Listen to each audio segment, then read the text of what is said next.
Hello. Hello. Thank you so much, Jordan, for coming. Yeah, no problem.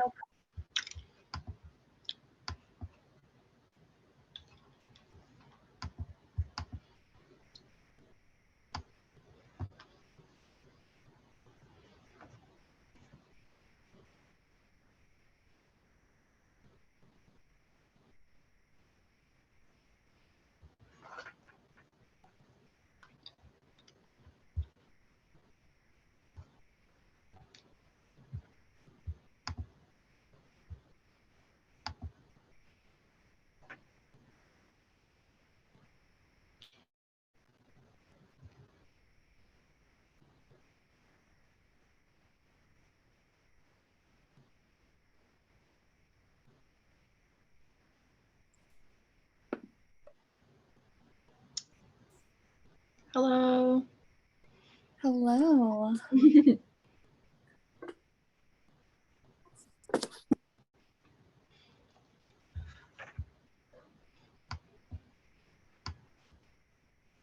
And Maeve, you're still good to share your screen, right?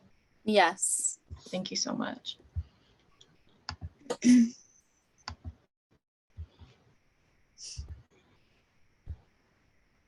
I guess maybe I should try doing that now. Where does it say to do that? To share your screen. It should say it at the top, right? Because it doesn't say that for me.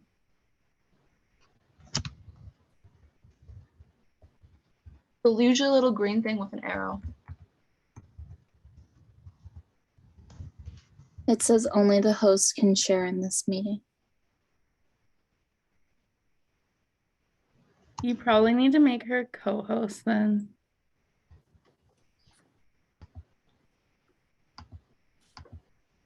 I'll message Sarah. I thought she did.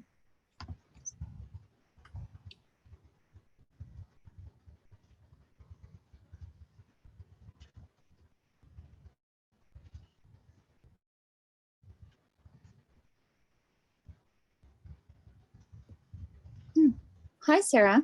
Hey guys, how are you? Good. How are you? Good. Beautiful Saturday morning. It's and sunny. The Rex challenge. Yes, I still think that you have to do it for this one. Perfect. And then could you make Maeve a host if that's okay? She's the one sharing the thing. Oh, I thought I did. Okay, let me. Sorry about that. Yeah. No. I'm sure you did. It just says that I can't share any content. Oh, weird. Okay, let me have a look here.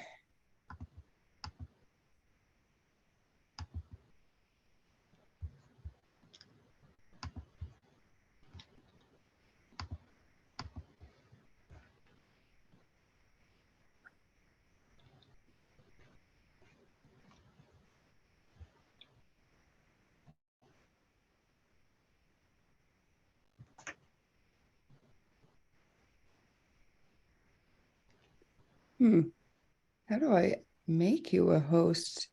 If you go to participants and then click on the 3 dots next to her name, you should be able to make her a co-host. Ah, thank you. Perfect. Thanks. Usually don't have co-hosts when I do Zoom sessions, so I never have to use that function. Perfect. Should I share my screen right now? Yeah, you might as well. I think we can start pretty like in another minute. 1, 2. Yeah, maybe you could share your screen and then we'll start in another minute or two, just in case there's a few more coming in. Okay.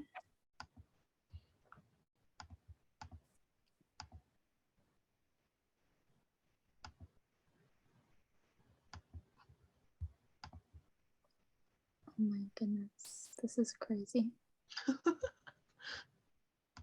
Are you on your iPad? Yeah. Oh, nice.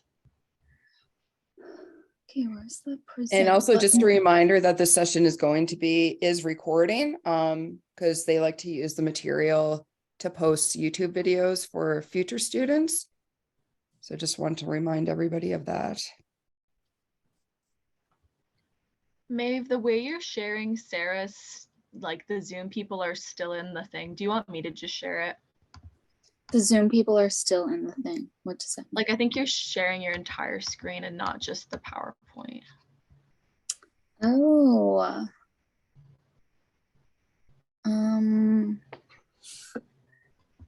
I mean, you can try and see if it's different for you. Sorry, Sarah, would you mind making me co-host? I apologize. Yeah, sure.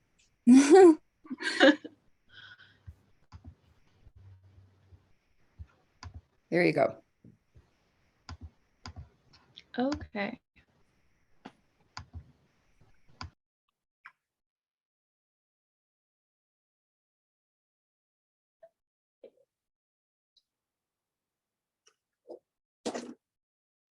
Perfect. All right, well, I think we can begin now if you guys want to take over, and I can definitely have a look at the chat if there's anything as well. And if you need me to step in and clarify anything, I could definitely do that too.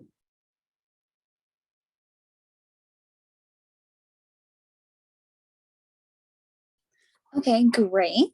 Well, welcome to our students to our little presentation.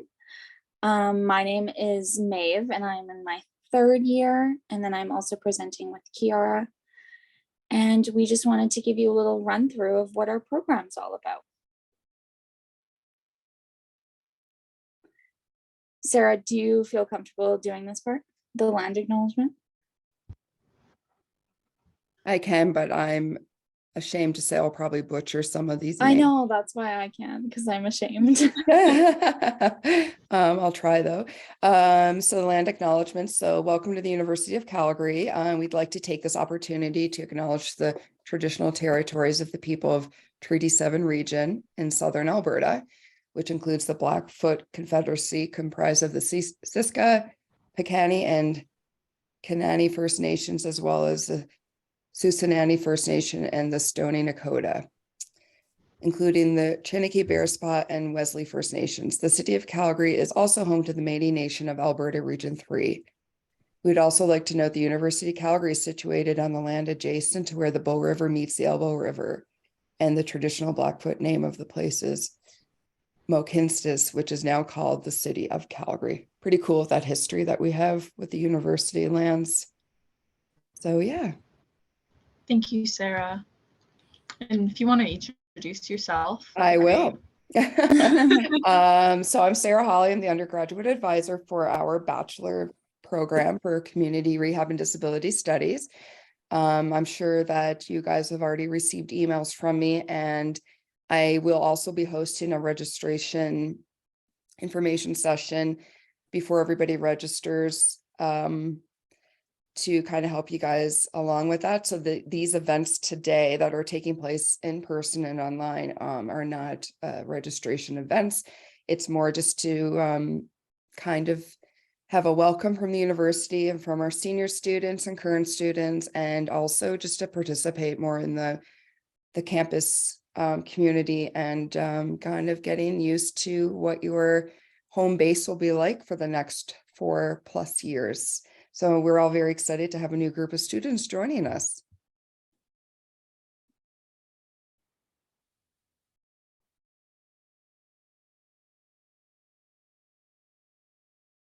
Oh no.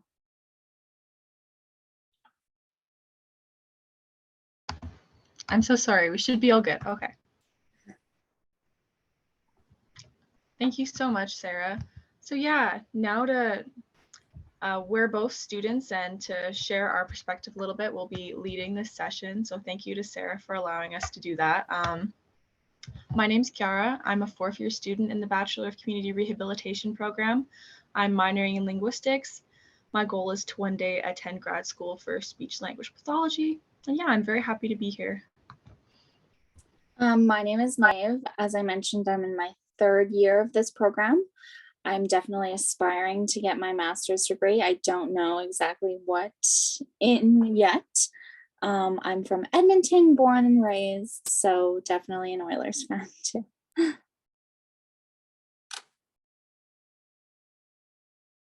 Perfect. So I guess first we'll chat a little bit about what the BCR program is. I guess by this time you guys are admitted, so that's pretty exciting.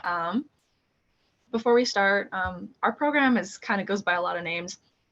CRDS is Community Rehabilitation and Disability Studies. This is what it's referred to often, but I think the technical name for our degree is the Bachelor of Community Rehabilitation. So BCR, that's what that stands for. And CORE, when you sign up for your courses in the Bachelor of Community Rehabilitation, those are the course code for courses within our degree. What are classes like? So the majority of our classes now are in person. I think the ones that are online now are synchronous, so that's interesting. I think just to initially highlight a really unique component of our degree in particular is that we have practicum. So that's a experiential learning, community engaged learning opportunity where you can go out in the community, work with people with disabilities, do research, work with agencies. It's very unique. Our classroom sizes, it's a smaller program, but I have noticed over the years they're getting bigger. So I think our introductory class for my year, it was like 2 classes of around 30-ish people, and now I think it's 1 class of 90. So yeah, and a lot of you, if you might have used this in high school, D2L is the platform we use at the University of Calgary as our online course shell.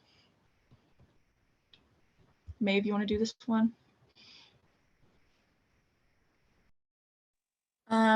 There's lots of components within these core classes. A really big one that we both wanted to highlight is that there is lots of group projects. So for example, this semester I'm in 5 classes and I have about 6 group projects. So I work with 6 different teams. So that's really something that you learn to love in our program if you don't already. As Kiara mentioned, practicums are a really huge component of our degree, as well as critical reflection. So the ability to take what you're learning and synthesize it in your own words and understand how it impacts you or how it impacts the world around you. Class discussions are another big thing that play a role into that critical reflection. So especially with your group projects, you'll learn that discussing what's happening around you is really important. Guest speakers, we have the opportunity of learning from a lot of guest speakers and a lot of graduates from our program. Lit reading and research work and practicums and all of those kind of work together, but those are kind of the components that we wanted to touch on as they're the biggest part of our program. Perfect. I'm not sure we mentioned this, but I think this was meant to be mentioned on this slide. Our program, really the core tenet of it is examining the social situation of people with disabilities. I know when a lot of people first get into the program, you think disability studies, and it is in the Faculty of Medicine, it's a bit misleading, but you might think it's more kind of fixing and learning about like different disabilities. That's not what it is. It really has more of a social justice framework. Sorry for not mentioning that earlier. And I think that's something really important to know going in. Like our practicums too, they're not really super medical. A lot of them focus on empowerment and inclusion and equity. So yeah, that's something to look forward to learning about. So we're going to talk a little bit about degree requirements and course selection. I know Sarah will probably overview this in the course registration little seminar she's doing, but these right now look like a lot of just numbers and words, but you will receive a BCR planner. So that details classes that are recommended and required that you take in your first and second, and then third and fourth year if you're taking and planning on taking that 4-year route.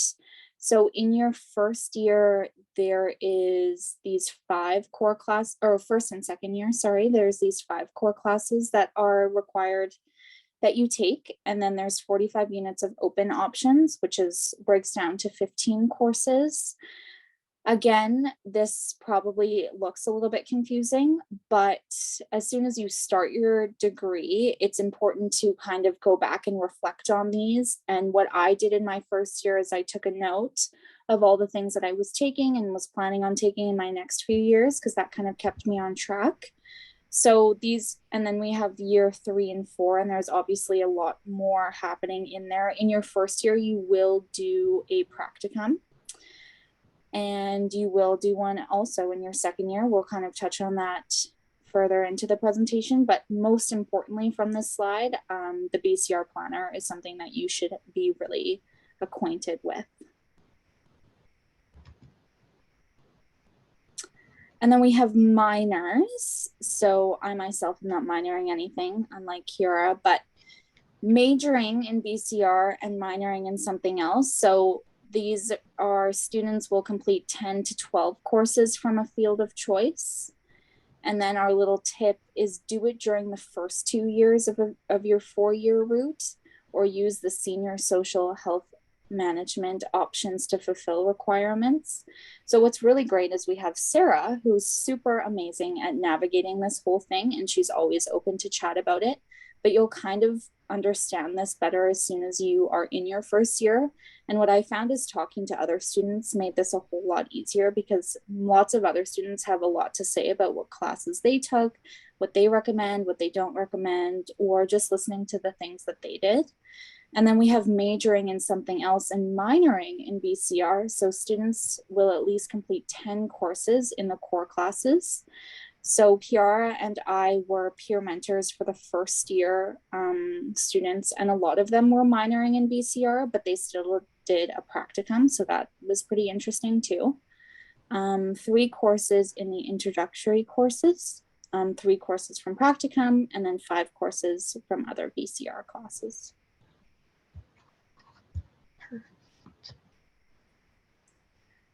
And then we have the 2-year route, so post-diploma students. So students in post-diploma will complete 36 units required of core classes.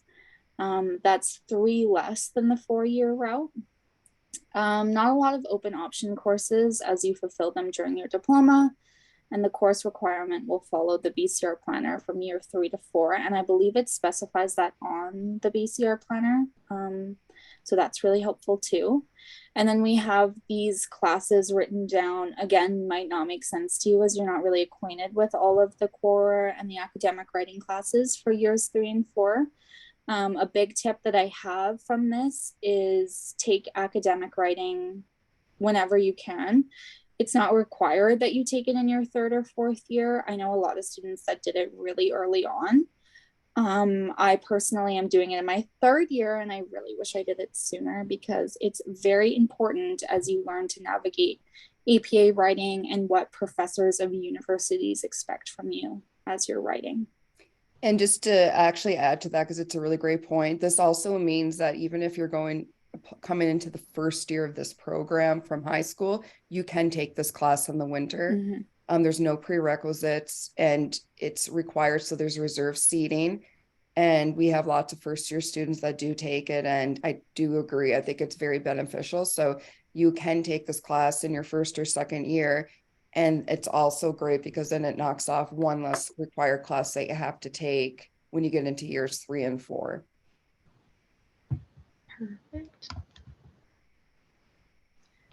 And then we have the 5-year route for a combined degree. So 50 courses, typically over a 5-year period. I find that a lot of students in this BCR program come from all areas. A lot of them do come from this 5-year route. So most open options courses will dedicated to be filling your requirements for your other degree, but will receive in-depth knowledge of 2 areas of study, which could be really intriguing for a lot of people that want that ability to graduate with 2 degrees. Psychology, sociology, education, business are some possible options. And then our 2 tips are plan carefully and early. These tips actually go to every student. And then take spring, summer block week courses when possible. A block week is an amazing option because you get the same amount of knowledge from a block week class, but it's 1 week. So for example, if you're doing a practicum and it's 100 hours in one of your semesters, and you want to be a full-time student and you want to do 5 classes, I would do a block week, and then you're in 4 classes and a practicum. That makes things a whole lot easier. Or if you'd prefer to do 4 classes during the semester and take a spring class, and then you're back at that 5 and you're kind of on track, that's another good option. And then here are some requirements we have listed that will be good to look back on once we've posted this presentation. Yeah, and for people who might not know what a block week course is, that's when it's at either the beginning of the semester. It's for 1 week before regular classes start, and you can kind of just knock out a class in a week. They usually have like a final project that might be due a bit later, but they're at least in the our faculty, I found them they're very nice. Yeah, because professors are so understanding. You're going to school from 9 to 5 most days, so it's pretty long for just a week. But you get the same amount of credits as you would a class that you're spending 4-ish months on. So that's a great option for students that are doing their practicums. Yeah, and for these various routes, like, well, for the transfer student, if you're a transfer student, you kind of know that that's what you're doing. But if you think you might want to do a combined degree or a minor, you don't have to decide that now. That's something you can explore and think about. The BCR program has 15 open options that you need to do. Like, that's amazing to kind of look around. We'd love to know what you guys are interested in if you want to put in the chat, whether you're a transfer student or you're thinking of taking a minor or a combined degree. Perfect. So I'm sure Sarah's going to cover this more, but once you've paid your deposit, like accepted your thing, which I think you all must have already done to be here, but your enrollment appointment will be located in your student center, your My UFC student center. There's this schedule builder thing. It allows you to kind of just see a better layout of when your classes will be. So make sure you have space for your practicum, just to kind of like, I think we talked about it a bit earlier. In your first year in the class core 207, you will have a 24-hour practicum. So that's you spending around 2 hours a week out in the community, working with an agency, doing research, stuff like that. So when you have those practicum classes, it's good to kind of plan for that in your schedule. Some advice I was given in my first year was to kind of block off like 2 days that you can do your practicum. So maybe Monday, Wednesday, Friday are the majority of your classes for the most part. Before you can enroll, you can place your courses in the shopping cart. So then whenever your enrollment appointment is, you just click enroll, you're good to go. Oh yeah, Jordan, good point. Jordan is a first-year student who's going to be chatting with you guys a bit later, but you do have to, I don't even remember how to do that registration initialization. Maybe if Sarah wants to talk about that. I did a info session Thursday night with the transfer students, so they are aware, and I will be going over it in more detail with the first year students as well when we have our info session, which the date is to be determined, but it will be soon. So yes, that's a very good point that Jordan brought up. You cannot access your shopping cart till you initialize your registration. So you will see that under your fall and winter 2023-2024 tabs. But I definitely will get into more detail about that as well for the first year students. Perfect. Thank you, Sarah. And then, yeah, when the day of your enrollment appointment finally does come around, you should be all ready to go. I always like to have some backup classes just in case they're full, I get waitlisted, or I like to start my semester. If I'm going to do 5 courses, I start with 6. And then if there's one of them, I'm like, oh my gosh, I can't do this. This isn't my jam. Then I'll drop maybe that one and I'll have some other great options. Yeah, so 15 open options in the BCR program. I thought it might be kind of interesting to highlight some of the ones we're a big fan of. I'll just name a few. We won't stick around this for too long. A lot of these also, so 200 at the UFC, I know it's kind of confusing that it's not 100. 200 are introductory classes. 300 is like the more senior, 300 to like 500 for people in their undergraduate degree. And a lot of the 300 level classes will satisfy some of your requirements as a BCR student as well. One class I really enjoyed was Psych 300 and 301. It was research methods and data analysis in psychology. We learned to use this statistical software and I really enjoyed it. I found it a really good skill to have going forward. Maeve, is there any you want to chat about?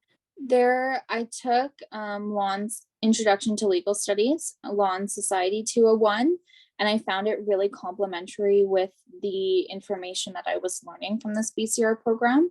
I learned a lot of the same things together. I also wanted to just branch out and try a whole bunch of other things. So I did topics in archaeology, which I found actually really interesting. And then talking gender and sexuality also has a lot to do with what you'll learn in this program. So it's good to have the ability to come at things from two different angles, from two different professors and classes. I found that I could reflect a little bit deeper on what I was learning. So that's something that I would recommend. You'll find that a lot of classes you take actually touch on the things that we're learning in this program. So it's pretty cool that it's very out there. Yeah. I just had a question in the chat. Sorry to interrupt there, but with these classes that with these classes that are listed here, the 300 level ones, and apologies when I was writing, I wasn't able to hear everything you guys were saying, but somebody did ask about taking 300 level classes, and you can in your first year if there's no prerequisite. And you'll know that when you click on the course name and number when you're doing the search. All the class notes are on there. But classes like psych do require you to have 200 and 201. Some require just 200, but it's just better to have both.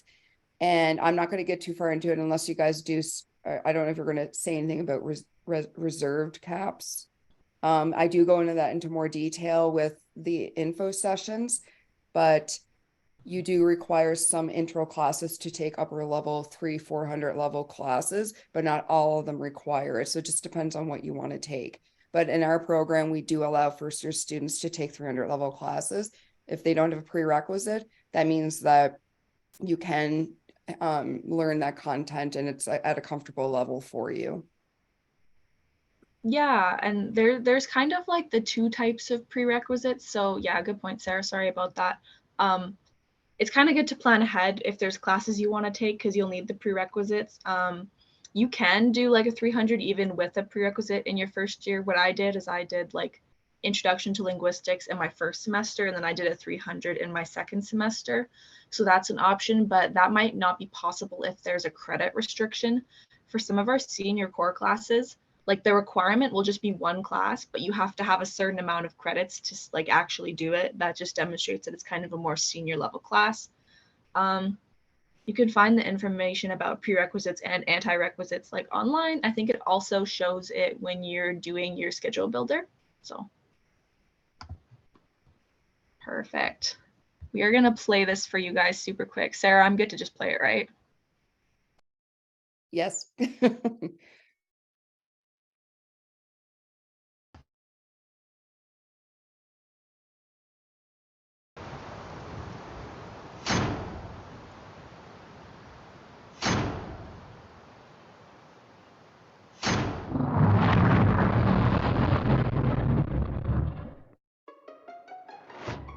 I'm Rex, the UCalgary mascot and #1 Dinos fan.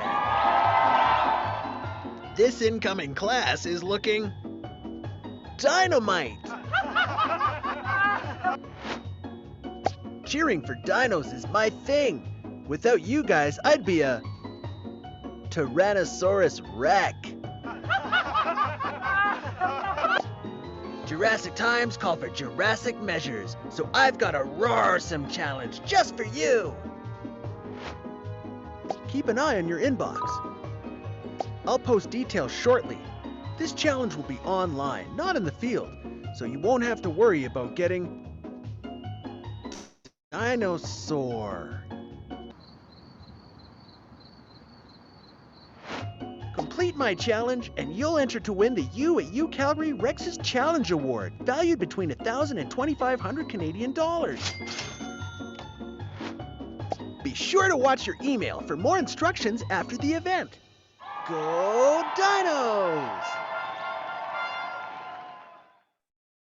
What a comedian. Really? But I don't think he should quit his day job.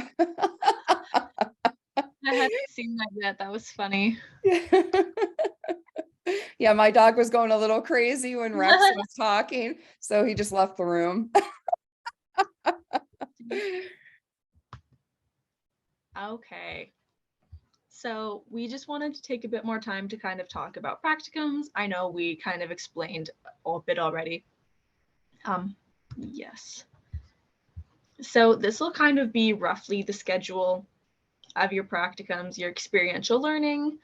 We're going to highlight some of our sites later, what we did as our practicums, but normally you're either out in the community, you're working with an agency, you might be in a day program, a senior's home, research as you go on. I'd say like the kind of theme is as you go on, you have more responsibility, more leadership roles. That's pretty exciting. So in your first year, you'll have your 24-hour practicum in Core 207. So that'll be in your winter semester. So you don't have to worry about it so much in the fall. And you'll get an email from Patty from our Patty, our practicum coordinator, in the fall semester. Don't worry about that now, kind of chatting to you about what you'll need to do to get ready, picking your site.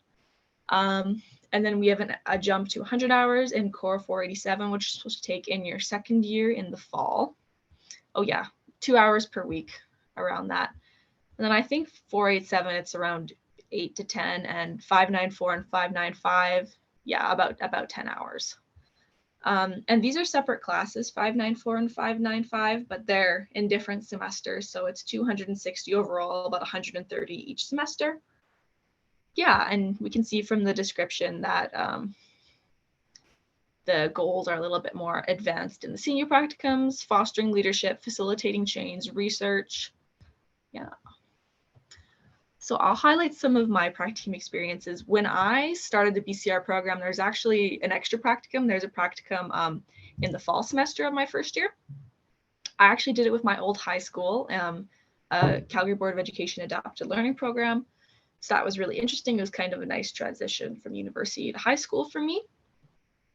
My second practicum in the fall, the winter semester of my first year, was with Vacova. I don't know if you guys, depending on if you live here, Vacova is right across from the University of Calgary.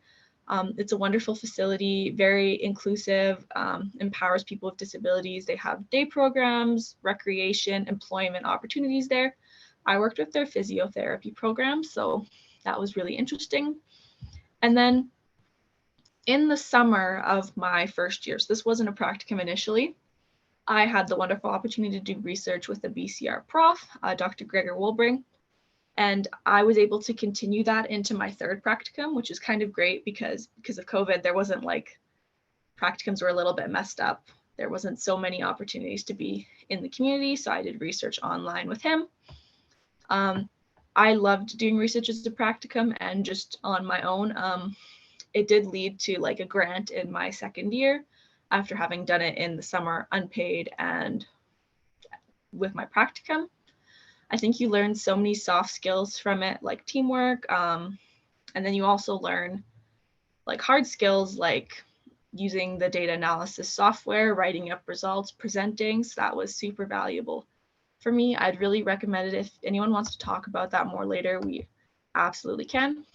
Me and Maeve's current peer mentoring, current practicum role is the peer mentor. So we mentor first year students in the Bachelor of Community Rehabilitation program in their introductory classes, first in just their Introduction to Disability Studies class, and then in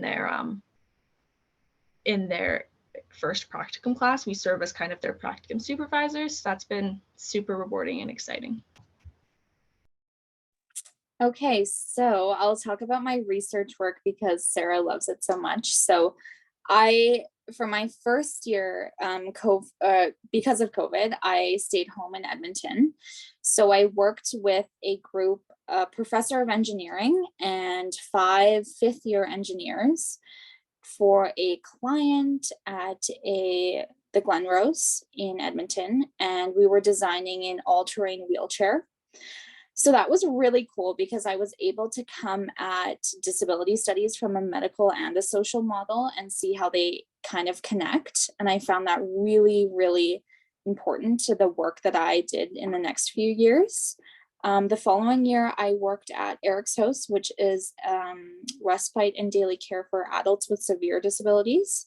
And I learned a wide range of skills for providing aid to people with disabilities of all sorts. And again, I learned so much from that. And then currently, I'm also a peer mentor, like Kiara said, and I've mentioned before. So we host tutorial sessions for our first year students. We also work very closely with Sarah, so that's part of the reason why we are doing this today. And that's been amazing too. It's really interesting to come from all this research and all this theory that we learned in our first year, years later, and kind of gain a whole new grasp for it. So I've really enjoyed that too. Yeah, and I think it was a good point when you mentioned the social and medical model. You guys will hear that a lot in our program. If you don't know what it is now, that's okay. The medical model focuses more on fixing people.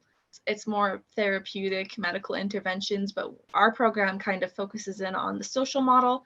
That's working on eliminating those social barriers so we can empower and include disabled people in our society.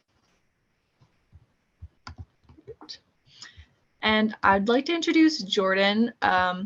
Jordan is a first-year student in the Bachelor of Community Rehabilitation program and has joined us today. Thank you so much. Just to kind of chat a little bit about their experience as a first-year student. Though me and Maeve have been first-year students, that was a long time ago. So thank you so much, Jordan. Go ahead.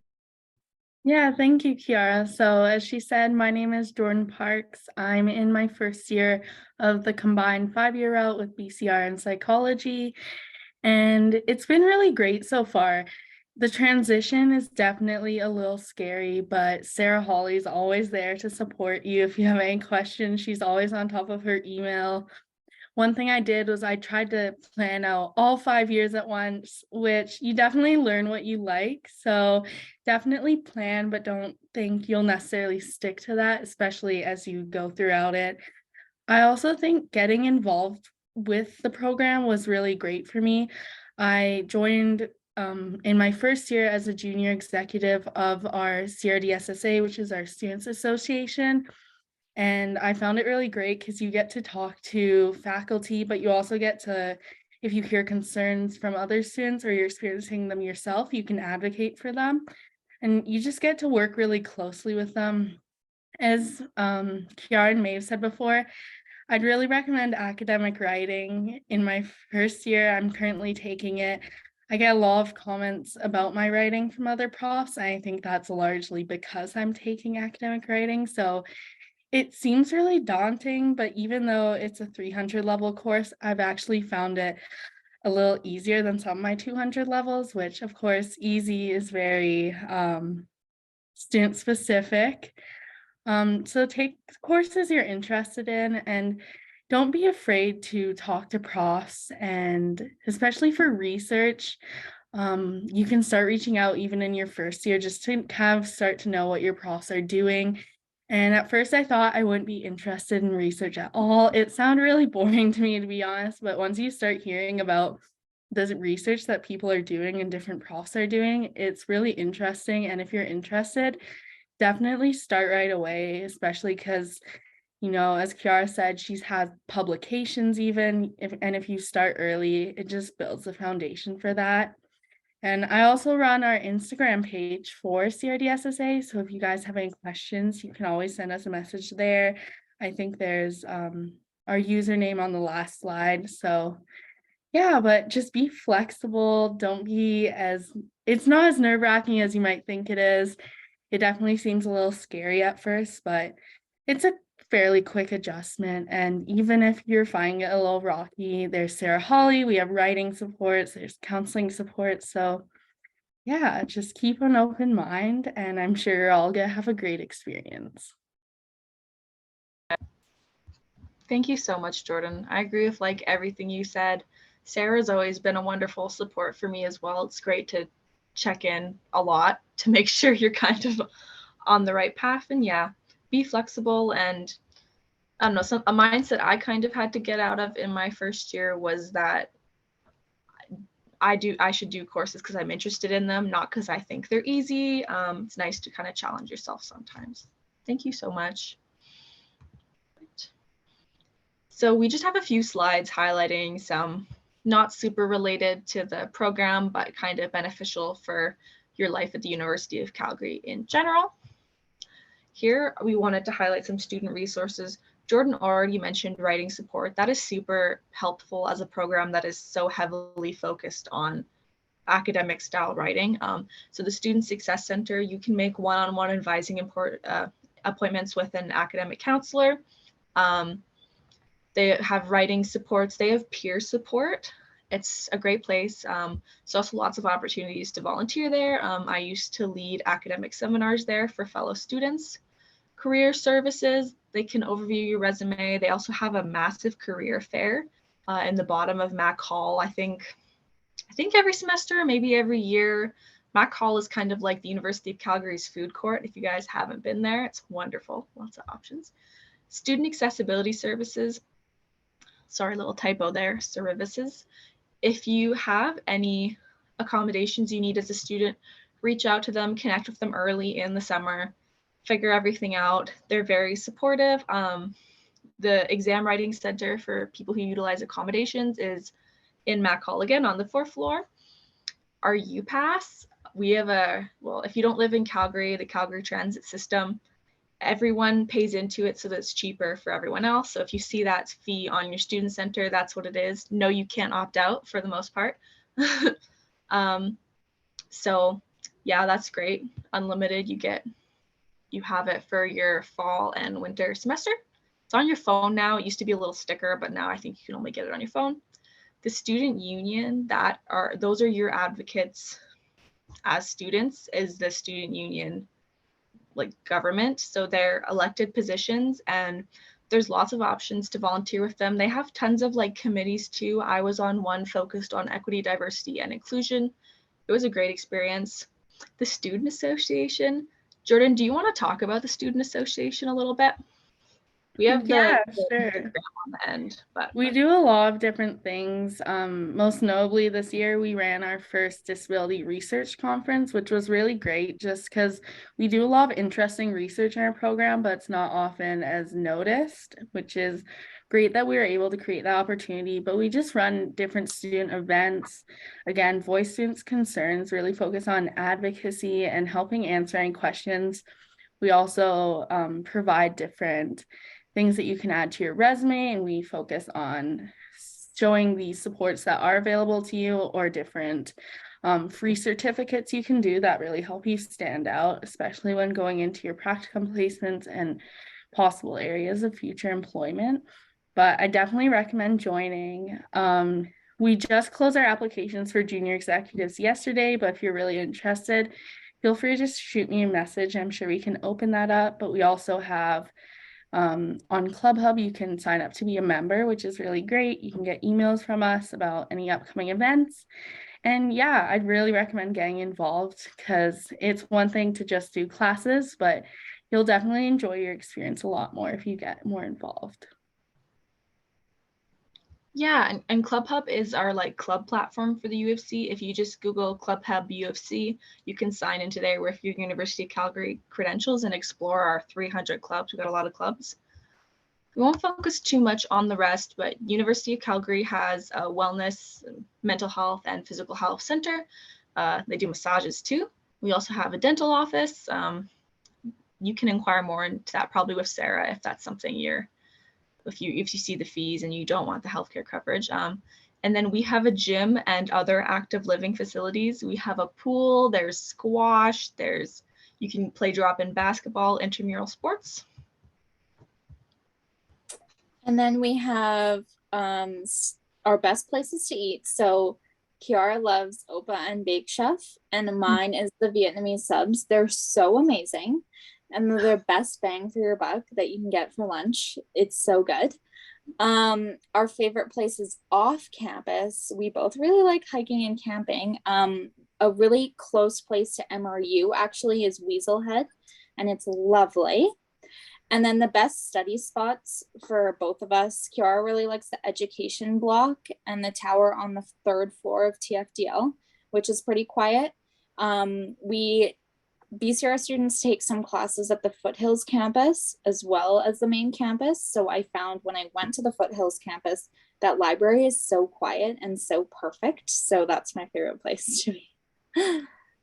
Yeah, for And, you guys who don't, sorry. Oh, sorry. go Just ahead. oh God, sorry. I'm a little lapsed here. So if I cut anybody out, my apologies. I just want to add to, like, with the Foothills campus location, that's where the Faculty of Medicine is. So that's why our program's over there and our offices. So you're right. Like, you'll be taking a second year course at Foothills. So having that little insight on the library there being a super quiet, great place to study is really nice to know for new students, as they are going to be over there every week in your second year. So I really appreciate that heads up. And the Education Block and Tower is where our program used to be when we were on main campus. So you both are just so faithful to the locations. Yeah, And I and will for also say we have a Discord. And if you haven't used that, it's like WhatsApp kind of, but a little bit more challenging to use, in my opinion. But we have it open. We have like a little, how would you even say, like a option to go into the chat for every single required class in the BCR program. So if you're in academic writing or you're in Core 487 and you have a question, you can just pop in that chat there and someone will answer. It's really amazing. It's really lucky that we're such a small program and that we're able to accommodate all these students on one chat platform. I can pop the link in the chat if anyone is interested as well who's in here. Yeah, that's a good idea. So yeah, we'll wrap it up and get into our question period. But just final thoughts, like Jordan said, it's great to have peer support. It's also something the CRDSSA does is a lot of job opportunities are highlighted through there. There's a big alumni network that share employment opportunities. So that's great. Probably one tip from me is to try and build good relationships with your instructors. People will often say this because it's good for like reference letters and stuff like that, but also think of it in terms of how much you can learn from them. Like, I think all of our faculty is very well respected in the field of disability studies. So that's super valuable. And like Maeve said, or no, Jordan said, there's so many amazing like research projects that they're doing. If you build bonds with them, you have chances to get involved in stuff like that. So yeah, same with your peers. Like, it's always good to have people to support you. Yeah, and try and consider the time you'll need to put towards practicum when making your schedule. We already talked about that a bit. Also, if you know you need to work, that's something you have to consider. If it ever says like location TBA, that usually means it's an online class, but if it has a time, that still means it's synchronous, so you're kind of are expected to be there.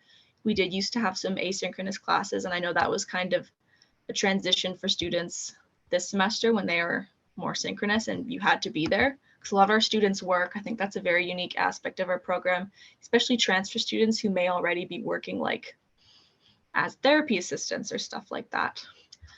BCR Planner, very good resource. I look at mine all the time. Ask for help. It's kind of like Hogwarts. If you're looking for help, if you ask for help, there'll be someone there to give it to you. And have fun. Enjoy your student experience. Challenge yourself. Anything you want to add, Maeve?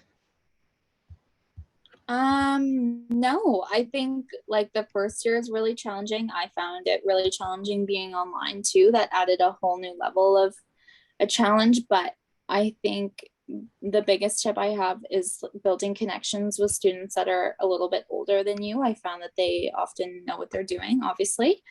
So it was great that I met these 3 students that I worked being a peer mentor with, because they gave me all the advice. But the BCR planner is a great resource, and like Kiara said, just don't be afraid to ask for help. I think it's much easier to just ask someone, because there is always someone, than to just struggle yourself.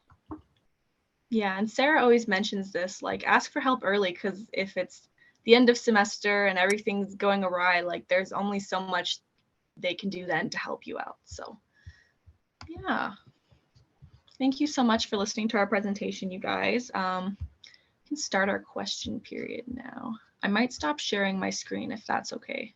Yeah, I do see that there is one in the chat. So Laura is a transfer student, and so I guess you are also working part-time, which is not out of the ordinary for students in either route. So I guess I could put this over to you guys, because if are any of you guys also working part-time while you're doing classes throughout the school year? I think Maeve works I more am than me. Yeah.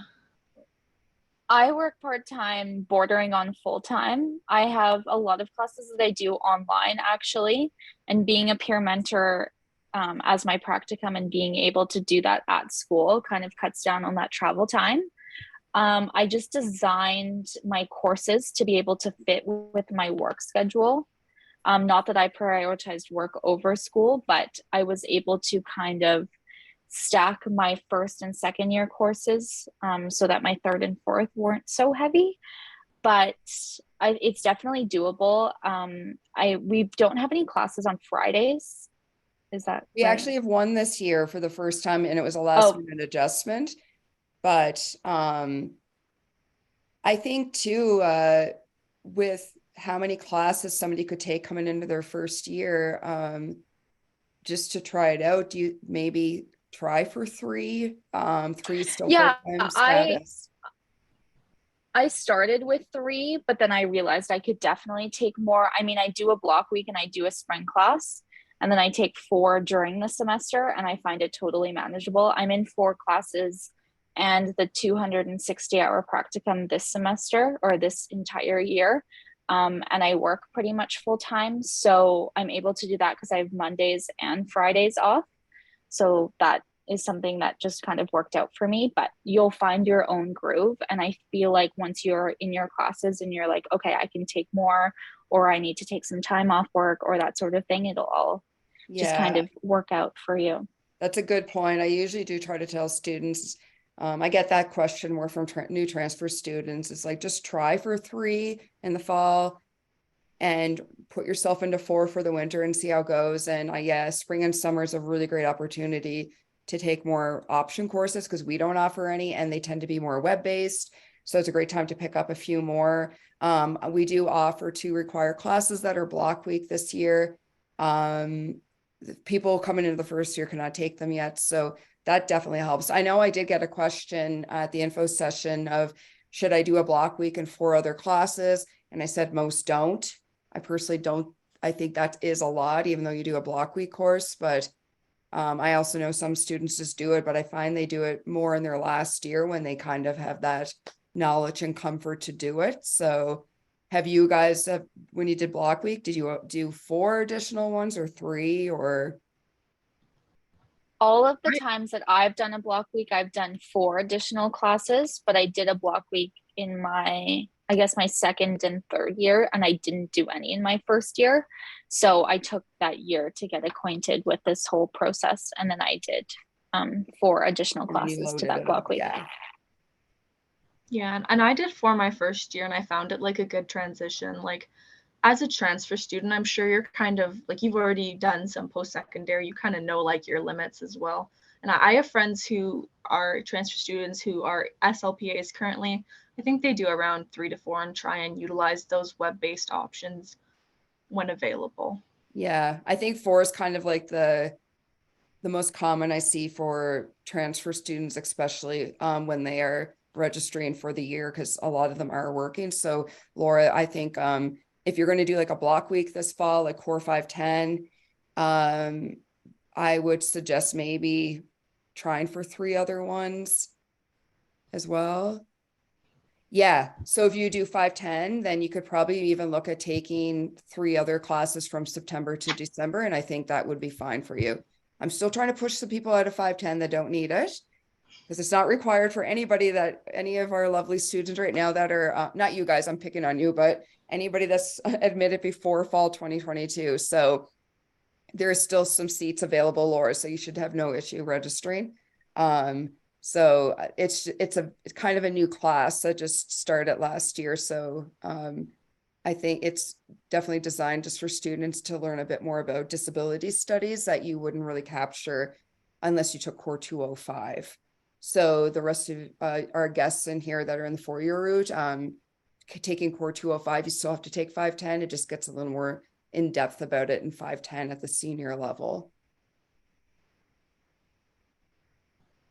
So I think with Laura, with your question, I think 4 classes, a block week and 3. And then we have a required class in the winter, Core 541, that you could take, and then 3 additional. And really, I think academic writing should be one of them. Definitely echoing what all 3 of our current students are saying about that. I think it's very important to try to take it in the winter.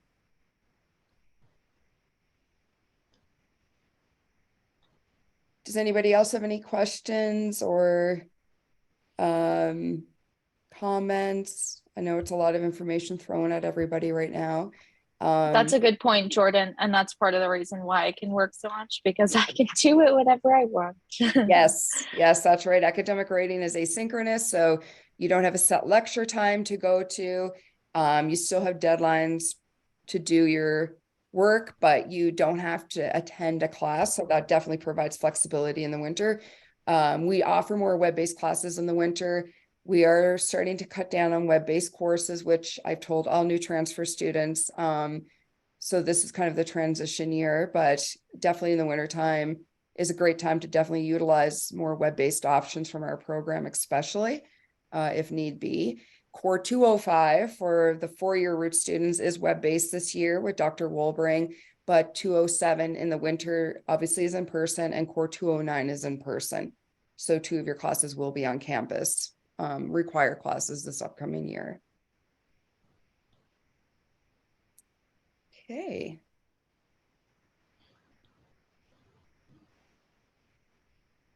If no one has any questions, yeah. Does anyone want to share something they're excited for, like options they're looking forward to, BCR classes you're looking forward to if you've looked around?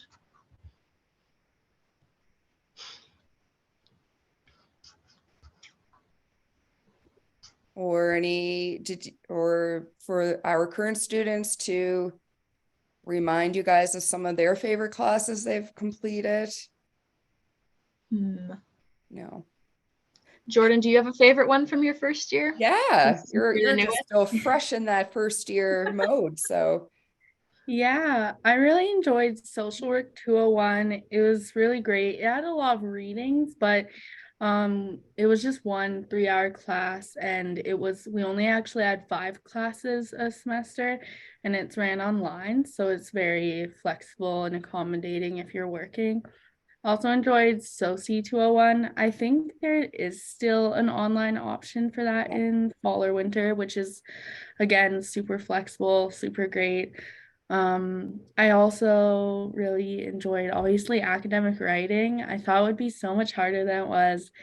Even if something intimidates you, if you want to do it, just go for it. Because there's a course I took for one of my science options, and I thought I'd really like it, and it's supposed to be a GPA booster. I didn't love it so much, and the average for the class ended up being a C, even though it was known as being a GPA booster. So definitely do things you're interested in, because it won't always go as planned. But yeah, social work, SOCI, and academic writing are definitely really helpful. great. That's good advice. Perfect. And I love that thing about it's not always, it could go wrong even if you think it's easy. So challenge yourself. There's also this thing I don't know if I think it's still going on. You have an option to take a credit or a fail for 3 of your classes. Some universities call those exploratory credits, because then you can do a class that maybe is a bit more challenging, that you're not super sure of yourself in. And if it might impact your GPA a little bit, you can take a credit. So I got a question. I also want to point out, just from somebody who's not a student and is a staff member, and I know our faculty also express this, is don't get so hung up on always getting A's. And I know that it is looked at for master programs, which they tend to look at your last couple of years, but like what Jordan said too, with getting a C, it's not the end of the world. You'll still learn things, and you're not always going to get the grades that you're going to get coming out of high school. You're in a totally different environment, a different teaching style. They don't hold your hand as much, nor should they be expected to, with making sure you get your work done, because at the end of the day, it's your education and it is your responsibility to know when deadlines are. And I actually would love to print t-shirts for every faculty member that says it's on the syllabus, because every deadline's on a course outline or syllabus. Just pay attention to that. But it's not up to the instructor to constantly make sure that you're getting things in on time and to respect deadlines, because some of them have it that if you don't have it in by the deadline, you lose a certain percentage.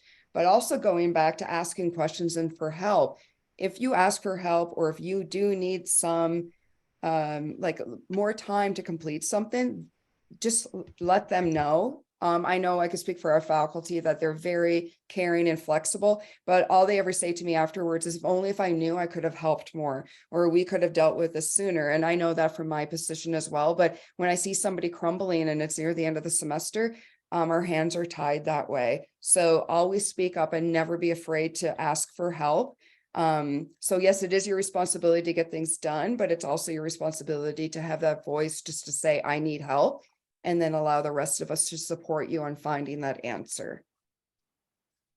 Another thing to say is it's great to, like, I definitely wanted to go into speech language pathology. That's why I entered this program. I took a few linguistics classes and I completely ruled it out because I did not like them whatsoever. And so it's great to have like a mindset going into school that this is what you want to do when you come out. But just keep in mind that you have these 3 practicum experiences where you'll be spending a lot of hours with different kind of parts of this whole field. So it's possible that you're going to change your mind. That being said, it is a good idea because a lot of master's programs actually require the same classes. So I know that this was a question from Laura to Kiara, but I'll just hop on and say that it's possible for you to take classes at the U of A. All you have to do is do a letter of permission. I'm talking to Sarah about doing this right now. So that's why I know, but so that's a good opportunity too, because then you're taking those classes that the U of A actually wants you to kind of take through U of C. You pay your tuition to U of C. It's an online class. So look into a lot of prereqs for master's programs. A lot of them you'll see kind of touch on the same areas and actually are the same. But keep in mind that there's possibility for you to find another job that you may like. A lot of practicums actually offer you jobs once you're done. So don't just like go into it with an open mind, I guess, is what I'm trying to say. Yeah. There's a lot of students that are like, I'm going to do this or this. And then by the time they graduate, they go in a completely different pathway, which is what we love to see. And you're right. It's the practicums really shape that. I think somebody had a question about masters in speech. Yes, I tried. I answered it in the chat. Hopefully you can see it, but maybe I didn't see the answer. So oh no, sorry. That could have been me. If any of you are like considering a specific master's program, I kind of knew what I wanted to do before I enrolled in this program. The program changed my mind about how I'm going to approach it, of course. And sometimes I don't even, a lot of times people come into this program with hopes of med school or rehabilitation programs, and the program kind of changes their mind a little bit, but also it can just help make you a more holistic professional too as well. For the prerequisites, I would try your best to kind of like plan it out, because like Sarah said, you'll need some like prerequisites for your prerequisites. Like you'll need to do the junior level classes before you can do the senior level classes. Sometimes they are quite hard to get into, and like Maeve said, you can do them through U of A. Another option is Athabasca University. Letter of permission, that's all online through your student center. I'm sure if you ever wanted to chat with Sarah about that, you absolutely can. A big reason why I ended up doing a minor is because I was going to do so many linguistics courses anyways that I would almost get my minor. So I just decided to do a few extra and have the little title. Yeah, feel free to private message me about that if you'd like as well. Me and Maeve can maybe put our emails in the chat, even Jordan, if you're comfortable with that. It also, like Kiara said, it's incredibly hard to get into classes that are not reserved for us. Mhm. Very, very, very challenging. So, I mean, that's another reason I was like, I need to be in all these speech language classes. And then I was like, okay, well, I can't get into any of them. So that definitely changed my mind a little bit too. But you'll find like the whole course selection thing is a little bit harder. You just have to be mindful and prepared and organized. And wait and be patient, because some of them Yes. you will eventually open up. You just can't register for them next week or next month when it opens up. So you just have to be a little patient. Also, I did touch this base with this in the info session on Thursday, that because people in the transfer route cannot take Psych 200 and 201 for credit, I do encourage them to go to Athabasca University and start them right away, because they're online, flexible start dates, and then they can kind of get them completed before. But even in the 4-year route, we've had students that have completed the intro courses elsewhere, instead of waiting to try to get into them in the fall. And regarding the master's in speech language, not that I advise in other programs, but I have seen that website a lot. U of A actually lays out their prereqs very well for that master's program. So there are some classes on there, they actually specifically say which ones from U of C they accept. So there's going to be some classes you can use for our degree requirements and for their prerequisites. But oftentimes, especially in the transfer route, you have to take some extra classes, which is out of the norm for many programs, just to complete a few more that are required.